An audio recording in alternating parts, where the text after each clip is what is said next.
Good morning Riyansh family. मी दीपाली, मी उलव्यावरून बोलते.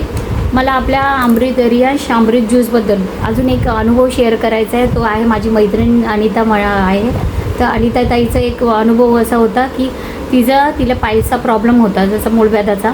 तर त्याच्यामुळे तिला खूप एवढा त्रास होता. तर वर्षभर झालं तिने औषधं वगैरे घेतलेली, पण त्या औषधाने तिला फरक पडला नाही. पण जवळजवळ 15 दिवसाच्या आधी ती माझ्याकडे असंच आलेली भेटायला. तर आली तेव्हा तिला मी बोलली, का गं चेहरा विरा का उतरला आहे? तेव्हा तिने मला सांगितलं की मला ना पायचा थोडा प्रॉब्लेम होतो आहे, तर काय करू? तर मी तिला हा आपला अमृत ज्यूस तो फक्त एका ग्लासामध्ये 15 ml तिला मी दिलं. तिने ते प्यायलं. तर तिने दुसऱ्या दिवशी मला ह्याच्याबद्दल असं सांगितलं की ताई, मला ते काय औषध दिलं होतं ना, त्याच्याने फरक पडला. तर मी तिला बोलली, हे औषध नाही तर हे ज्यूस आहे, तर तू ते घेऊन बघ. तर तिला मी एक बॉटल दिली आपल्या अमृत ज्यूसची.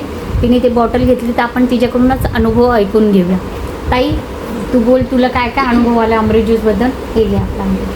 हे मला मुळव्याध होता ना, तर याने फरक पडला मुळव्याधचा. अच्छा. तर तू चेहरा पण माझा काळवंटला होता, तर त्याने पण जरा फ्रेश झाला. आणि तुला ताप वगैरे आलेला, तर ते पण बरं वाटलं त्याच्याने? ते अंग पण दुखत होता ना, तर ते पण बरं वाटलं. अच्छा, बरं वाटलं ना त्याच्याने?